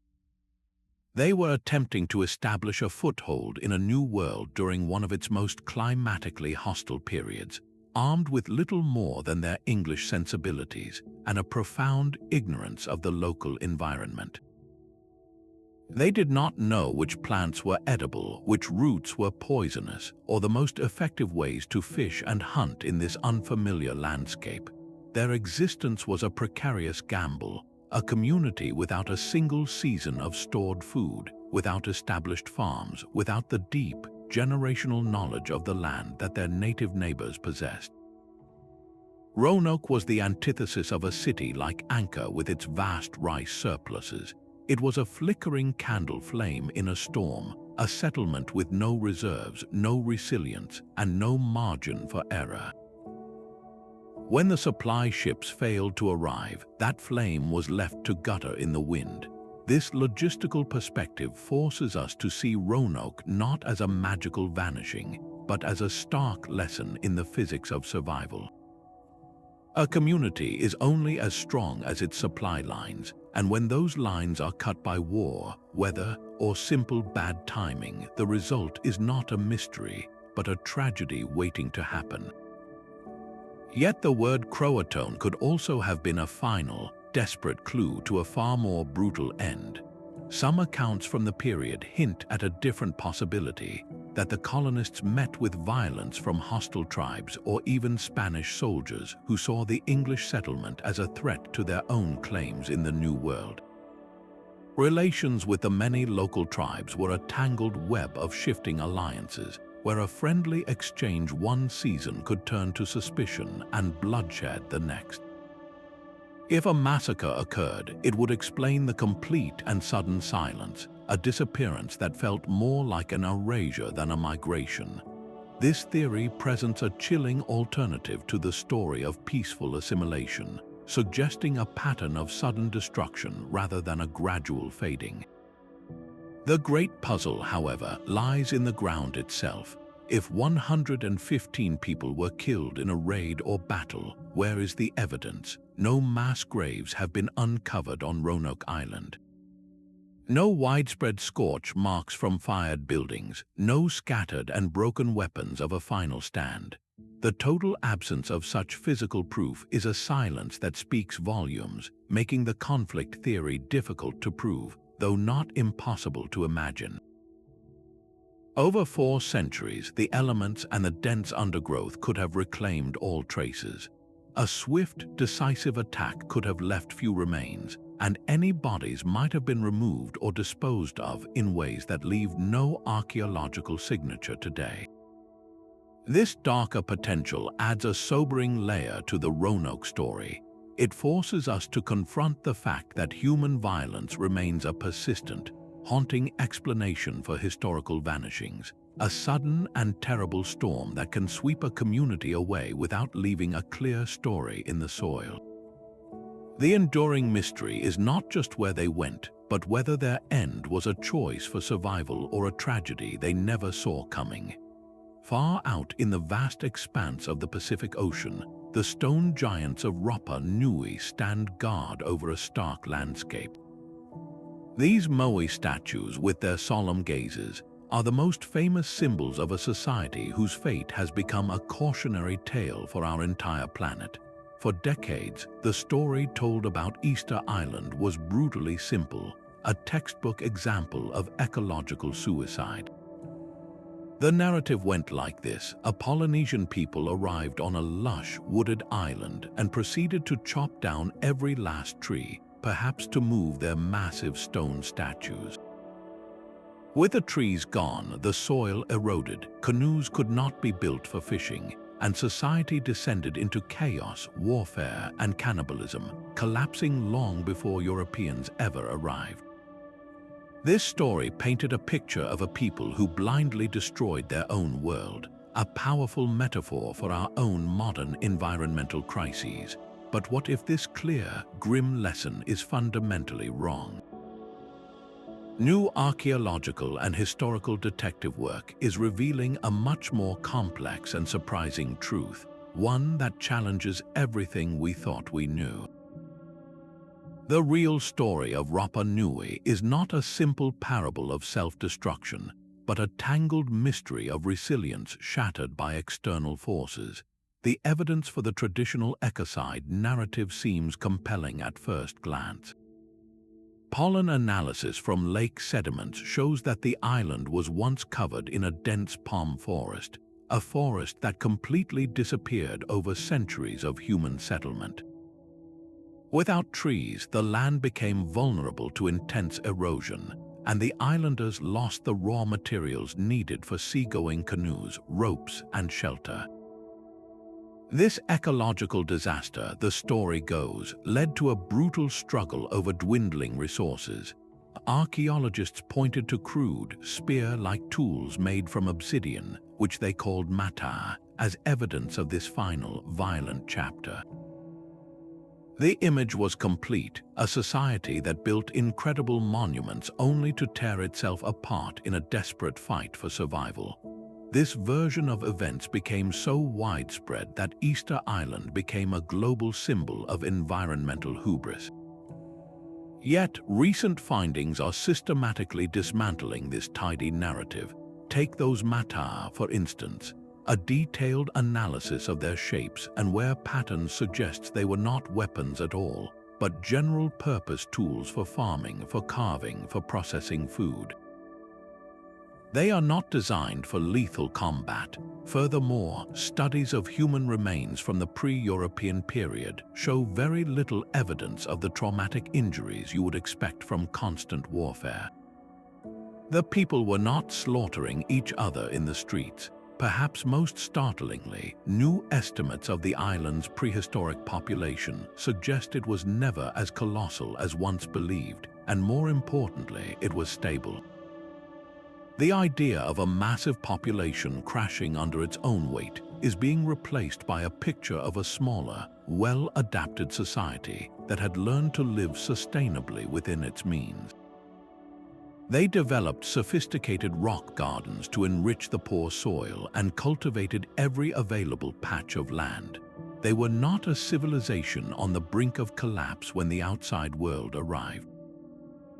They were survivors making a life in a challenging environment. So what, then, caused the devastating population decline that left so few people on the island by the time of later European visits? The answer seems to lie not in internal collapse, but in a series of external shocks that began in 1722 with the first recorded European contact. That initial meeting was violent, leaving several islanders dead. But the true catastrophe came later. Peruvian slave raiders struck the island in the 1860s, abducting and killing over half the population, including the community's chiefs and wise elders, the very people who held the island's history and knowledge. Those who were not taken were left vulnerable to the final, invisible invader, disease. Isolated for centuries, the people of Rapa Nui had no immunity to smallpox, tuberculosis, and other illnesses introduced by foreigners. These waves of disease would have swept through the traumatized population with devastating efficiency. The society that the first European explorers described was not the society that had built the Moai. It was the shattered remnant of a culture that had been hit by a hurricane of slavery, violence, and pestilence from which it could never recover. The story of Easter Island is not a simple lesson about chopping down trees. It is a far more complex and tragic lesson about how a resilient society can be broken not by its own failures, but by a brutal and unexpected encounter with the outside world. The story is stark and compelling. A people consumed by a kind of statue-building mania, felling the last of their great palm trees to erect ever larger moai until their world lay barren. With the forest gone, the thin soil washed into the sea, the land could no longer feed them. They lost the ability to build seagoing canoes, cutting them off from the rich offshore fisheries that were a vital food source. Trapped on their own island, they descended into a nightmare of clan warfare, hunger, and even cannibalism. This is the classic Ecocide narrative of Easter Island, a parable of self-destruction that has been told for decades. It feels intuitively right, a clear-cut case of a society blindly sawing off the very branch it sat upon. Pollen records from lake beds seem to confirm the tragedy, showing a lush palm forest that gradually vanishes from the record, replaced by grasses and ferns. The archaeological evidence appeared to seal the case, with discoveries of those crude, sharp obsidian tools once interpreted as weapons from a final, brutal war over the last scraps of food. This version of events transformed Rapa Nui into a global symbol, a one-sentence warning about the perils of environmental recklessness. It became a perfect, haunting metaphor for our own planetary concerns, a microcosm of what could happen if we exhaust our own resources.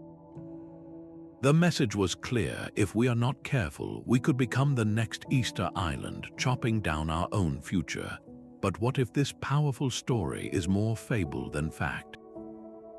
A closer look reveals that this narrative was itself a construction, shaped as much by our own modern anxieties as by the hard evidence in the ground. We simplified their complex history into a cautionary tale because we desperately needed one. The lesson we took from the Moai was not necessarily the lesson their history actually taught. The silent Moai did not witness a society tearing itself apart. A profound shift is now reshaping our understanding of Rapa Nui's fate, moving the blame from the islanders themselves to a tragic encounter with the outside world. The old story of Ecocide is crumbling under the weight of new evidence. For generations, we believed the people recklessly deforested their own island into oblivion, but recent archaeological surveys reveal a different timeline. The ecological changes, the loss of the palm forests, appear to have unfolded over many centuries, a slow process of adaptation rather than a single catastrophic collapse. The population, once thought to have ballooned and then crashed, now seems to have remained relatively stable and resilient for a long time. They were not a civilization on the brink when the first European ship appeared on the horizon in 1722. They were a people who had learned to live within the means of their remote home. So what shattered this stability? The true collapse began with the arrival of foreigners. Historical records from missionaries and explorers tell a horrifying tale of violence and exploitation. The most devastating blow fell in the 1860s, when Peruvian slave raiders descended upon the island. They captured and carried away over half the population, including the paramount chiefs, the priests, and the elders, the very people who held the community's knowledge, history, and social structure. This was not just a loss of lives, it was a decapitation of their entire culture. The trauma did not end there. Those who were not taken were left utterly vulnerable to invisible invaders. Having been isolated for over 1,000 years, the people of Rapa Nui had no immunity to common European diseases. Waves of smallpox, tuberculosis, and other illnesses swept through the devastated community, killing countless more. The society that later European visitors described as impoverished and diminished was not the society that built the Moai. It was the broken remnant of a culture that had survived its own environmental challenges, only to be crushed by forces it could never have anticipated.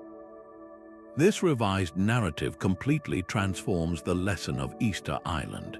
It is no longer a simple parable about chopping down trees. Instead, it becomes a somber story about the catastrophic vulnerability of isolated societies to external shocks. The people of Rapa Nui were not the architects of their own destruction, they were its victims. Their story challenges the comforting simplicity of environmental determinism, the idea that a society's fate is sealed solely by its relationship with its resources. It forces us to look beyond the local landscape and acknowledge the powerful, often devastating, role of historical contingency and outside contact. The evolving understanding of this lonely island demonstrates a crucial truth about history itself. Our interpretations are never final. They are living things, constantly refined by new evidence and new perspectives, reminding us that the most enduring mysteries are often those we thought we had already solved. Sometimes a disappearance is not an ending but a journey. For many of these silent cities, the most compelling explanation is not a dramatic collapse, but a deliberate mass migration. When the land could no longer support them, or when conflict made home untenable, entire communities may have chosen to walk away, carrying their world with them to a new beginning. This theory transforms the haunting image of a vanished people into one of a resilient population on the move. The challenge for archaeologists is to find their trail, to prove that a culture did not die but simply relocated. How do you track the footsteps of an entire civilization across centuries without a written map? The clues are often subtle, woven into the fabric of new settlements far from the old homeland. Archaeologists might find a distinct style of pottery, a unique method of building a home, or a particular burial practice that appears suddenly in a new region, echoing the traditions of the abandoned city. These are the fingerprints of a migrating people, the cultural baggage they carried on their long trek. The distribution of languages can also act as a ghostly echo of ancient movements. If a language spoken in one area shares deep, fundamental roots with a language spoken hundreds of miles away, it suggests a common origin, a point from which two groups diverged.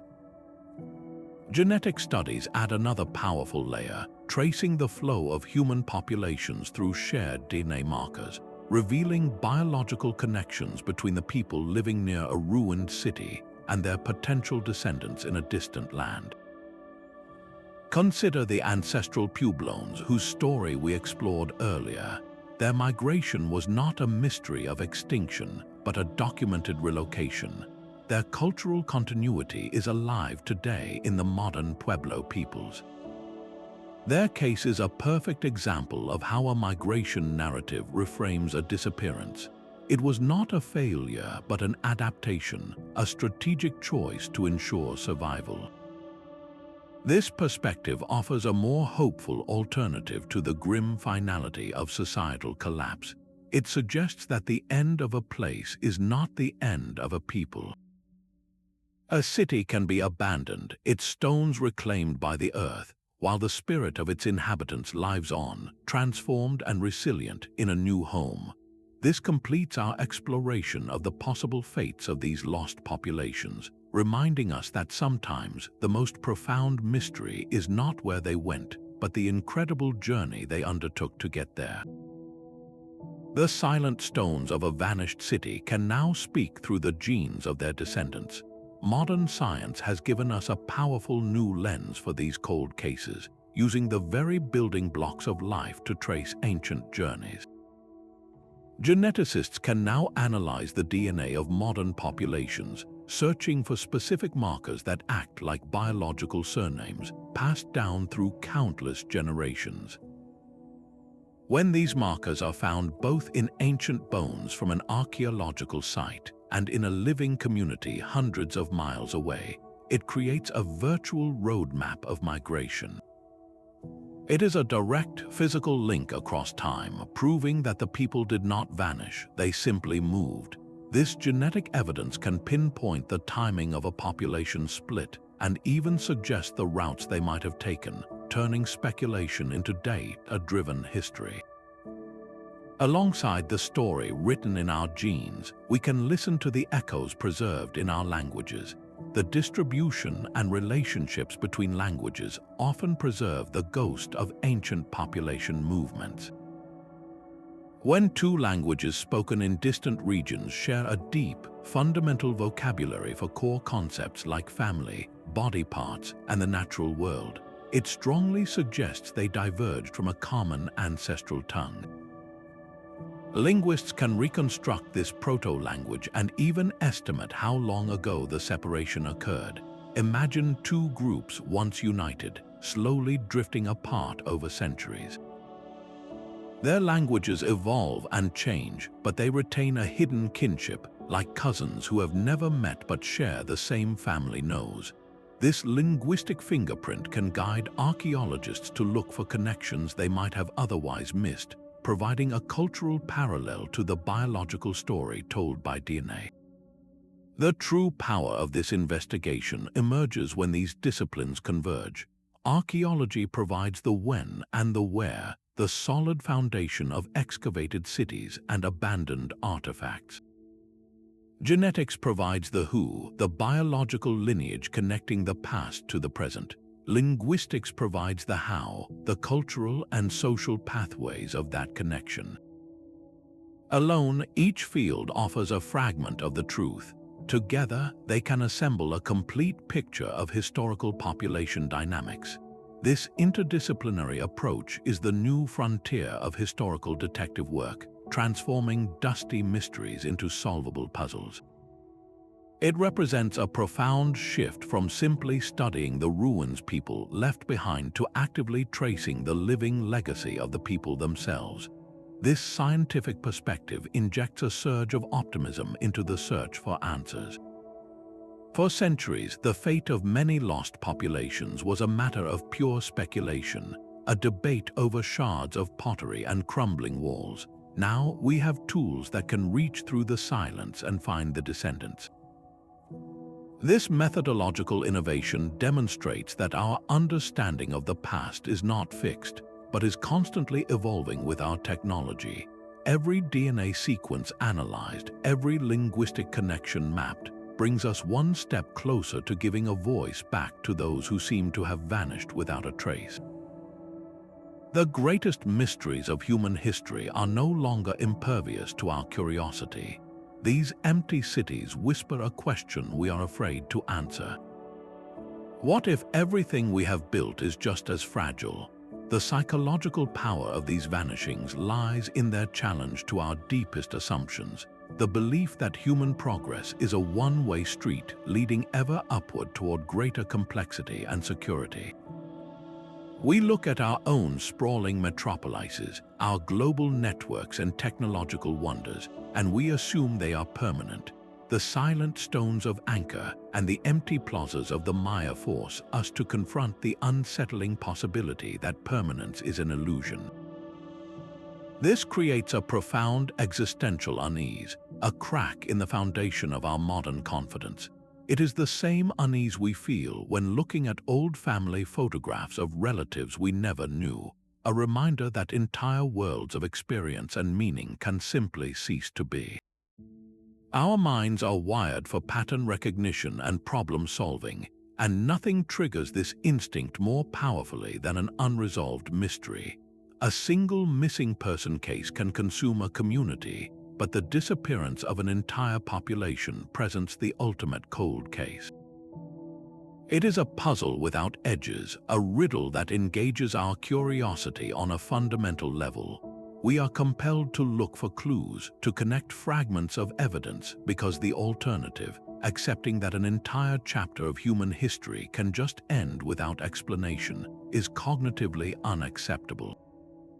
This cognitive dissonance, the gap between what we expect to find in the historical record and the stark silence we actually encounter, is a powerful engine that drives archaeologists, historians, and amateur sleuths alike. We cannot abide the empty space, so we fill it with theories and investigations, forever seeking the missing piece that will make the picture whole again. Beyond the intellectual puzzle, there is a deep romantic allure to these lost worlds, carefully cultivated through literature and film. From the fabled streets of Atlantis to the jungle-shrouded temples in adventure movies, these places exist in our collective imagination as realms of forgotten wisdom and hidden treasure. They represent a purity lost to our complex modern age, a blank canvas upon which we can project our fantasies of discovery and our longing for a more mysterious world. This romanticism softens the harsh reality of collapse, transforming tragedy into epic legend. Ultimately, these stories function as a memento mori for civilization itself. They are not merely about the fall of the Maya or the Harappans. They are sobering reminders of our own potential vulnerabilities. The same environmental pressures, social tensions, and economic dependencies that strained those ancient societies are mirrored in our world today. When we study their ends, we are holding up a dark mirror to our own possible futures, asking ourselves which of our own brilliant innovations might become our greatest liabilities. This psychological dimension completes our journey, revealing that our fascination with vanished cities is not really about the past at all. It is a conversation we are having with our own present, and our deep, unspoken anxiety about what the future might one day make of the silent, empty spaces we leave behind. These ancient echoes are not just whispers from a lost world, they are a conversation with our own. The pressures that fractured the Maya and strained the Khmer Empire are not relics of a distant past, they are intensifying realities of our present. Our global civilization now faces its own version of those prolonged droughts and failing trade routes, magnified on a planetary scale. We possess technologies the ancients could never have dreamed of, from satellites that track climate patterns to global financial networks that move resources in an instant. Yet, these very systems of immense complexity create profound new dependencies, making our world simultaneously more resilient and more fragile than any that came before it. The Maya kings failed when they could not make it rain, but what happens when the systems we rely on for food, energy, and information face their own cascading failures? The historical record reveals a dangerous pattern. Environmental stress rarely acts alone. It finds and exploits every crack in the social and political foundation. A drought does not just cause hunger, it can ignite migration, fuel political extremism, and shatter public trust in institutions, just as it did for the ancestral Puebloans. We see this pattern today, where resource scarcity amplifies social inequality and political polarization, creating a feedback loop of instability. The Indus Valley's slow unraveling teaches us that a civilization can fade not with a bang, but with a patient, creeping disinvestment in the common good, a neglect of the shared infrastructure that holds everything together. Our own challenges with maintaining roads, bridges, and power grids are a modern echo of their silted canals, a test of our collective will to invest in the future. But the past is not merely a gallery of doom. It also offers a blueprint for resilience, and here we hold a crucial advantage. The people of Rapa Nui were isolated, unaware of the forces that would soon crush them.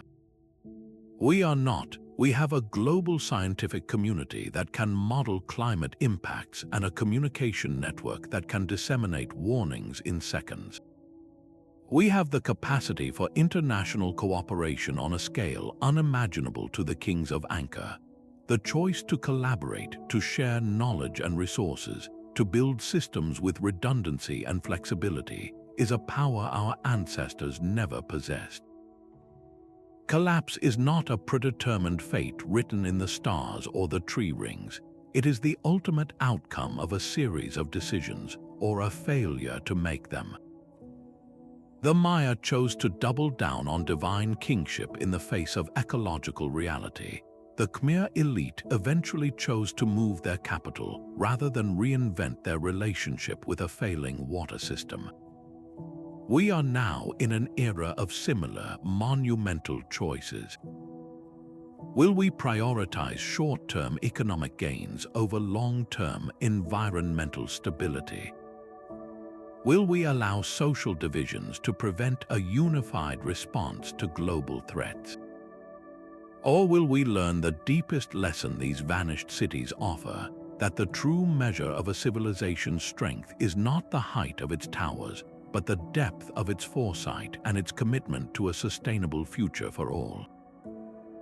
The silent stones are not an omen of our inevitable end, but the most powerful reminder we have that our own story is still being written. The ground beneath our feet holds secrets we are only now learning to read. For centuries, archaeologists relied on shovels and intuition, but today, a technological revolution is peeling back the layers of time without ever breaking the soil. Light detection and ranging, or LiDAR, uses laser pulses fired from an aircraft to map the ground with astonishing precision, seeing straight through dense jungle canopies to reveal the ghostly outlines of entire cities hidden for a millennium. In Cambodia, LiDAR scans of the Angkor region exposed a sprawling, low-density metropolis far larger than anyone had imagined, with urban grids, canals, and temples stretching across an area the size of modern Los Angeles. This single technological leap did not just add a few new buildings to the map, it fundamentally rewrote our understanding of how the Khmer Empire organized its world, forcing us to see its collapse not as the abandonment of a single city, but as the slow unraveling of a vast, interconnected network. This is the new archaeology, a field where science is turning speculation into stunning, high-definition reality. The insights do not stop with mapping. Ground-penetrating radar sends pulses of energy into the earth, creating subterranean images of buried foundations, tombs, and even ancient pathways. Chemical analysis of soil can now detect the faint residues of long-vanished human activity, pinpointing where ancient kitchens stood or where livestock were penned. These tools allow us to ask new questions of old sites. Instead of just wondering when a city was abandoned, we can now investigate how its land use changed over centuries, or trace the slow migration of its people from one neighborhood to another as environmental pressures mounted. At a site in the American Southwest, chemical analysis of floor sediments revealed a community's gradual shift from a diet rich in domesticated turkey to one reliant on wild plants, a quiet but powerful testament to the slow creep of agricultural failure that preceded their final departure. These are not just new facts, they are entirely new dimensions of the human story, allowing us to move beyond the grand monuments and listen to the subtle, everyday struggles of the people who lived there. This revolution is fueled by collaboration. The lone archaeologist in a dusty trench has been joined by a team of specialists, a united front of scientific inquiry. Climate scientists analyze ancient ice cores and lakebed sediments to reconstruct precise yearly records of rainfall and temperature, creating a timeline of environmental stress that can be directly compared to the archaeological record of human activity. Geneticists extract ancient DNA from skeletal remains, tracing migration routes and uncovering familial relationships that reveal social structures. Linguists work to crack undeciphered scripts, not just as a code-breaking exercise, but as a way to finally hear the names, the laws, and the personal stories of those who have been silent for so long. When these disparate fields converge, a powerful, holistic picture emerges. We are no longer just studying potsherds and pyramids, we are reconstructing entire ecosystems, both natural and human, and understanding how they interacted in a delicate and sometimes fatal dance. The result is a constant, thrilling state of revision. Long-held narratives about these vanished cities are being challenged and overturned with almost every new dig season. The story of Easter Island as a straightforward case of ecological suicide is crumbling. The grim picture of the Maya collapse as a uniform event is giving way to a more nuanced understanding of rolling crises and varied regional responses. Mysteries that were once considered permanently locked, like the fate of the Roanoke colonists, are now being approached with a fresh set of tools that can detect the faintest biological and chemical traces of their presence. This dynamic process is a powerful reminder that history is not a static book of facts, but a living, breathing field of study. Our understanding of the past is not fixed. It is a story we are still actively writing, with each technological breakthrough and every new collaboration adding another sentence, another chapter. This perspective offers a profound sense of hope. It means the silent stones have not yet finished speaking, and the greatest discoveries about these lost worlds may still lie ahead, waiting for the right question and the right tool to bring their stories back to life. Our journey ends not with a single answer, but with a profound understanding of complexity.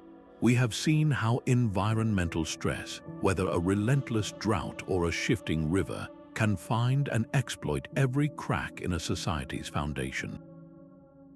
We have watched social dynamics unravel as faith in leaders evaporates and cooperation turns to conflict over dwindling resources. And we have witnessed the role of unpredictable historical circumstance, from a volcanic eruption to the arrival of foreign slavers, delivering a final, shattering blow. These are not separate causes, but threads in a single, tangled rope that can pull a civilization from its moorings.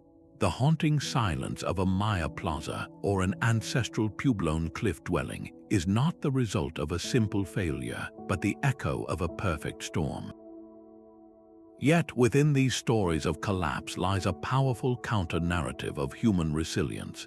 The evidence increasingly suggests that a complete and total disappearance is a rare tragedy. More often, the story is one of profound transformation. Populations did not vanish from the earth, they migrated, as the ancestral Puebloans did, carrying their culture to new lands. They integrated as the Roanoke colonists may have done, weaving their lives into the fabric of a new community. They adapted as the people of the Indus Valley did, trading the complexity of city life for the sustainability of villages.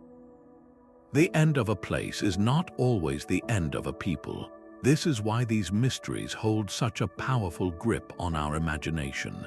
They speak to fundamental questions about our own place in the world. What does it take for a society to hold together? When is the right time to walk away from everything you have built? How do we balance ambition with sustainability? These are not just historical questions, they are urgent, present-day concerns. As our archaeological methods grow more sophisticated, with LiDAR and genetic analysis, we continue to peel back the layers of these ancient enigmas. Each new discovery reminds us that history is not just about grand monuments and fallen kings. It is about the countless ordinary people who built those monuments, who lived in those cities, and who, when faced with unimaginable pressure, made the difficult choices that ensured their legacy would not be one of mere disappearance, but of enduring transformation. The lessons etched into these silent stones are a guide and a warning, a timeless conversation between the past and our own precarious future. The silent stones of these lost cities have spoken to us across the centuries, but the conversation does not have to end here. If these enigmatic disappearances have captured your imagination, you can become a part of the ongoing investigation. A wealth of books and documentaries delve deeper into the evidence, and if you ever have the opportunity, walking the ancient grounds of a place like Mesa Verde or the jungles surrounding Angkor can be a profoundly moving experience. We would love to hear which of these vanished city mysteries you find most haunting. Was it the societal fracture of the Maya, the deliberate migration from the cliff dwellings, or the silent enigma of the Indus Valley? Share your own theories and reflections in the comments below. For more journeys into the heart of historical puzzles, be sure to subscribe. The past is a vast, unexcavated site, and every new discovery rewrites our understanding of who we are. Your curiosity and engagement fuel this exploration, helping to bring these ancient stories back to life for a new generation. Join our growing community of history detectives as we piece together the next chapter in humanity's greatest unsolved mystery.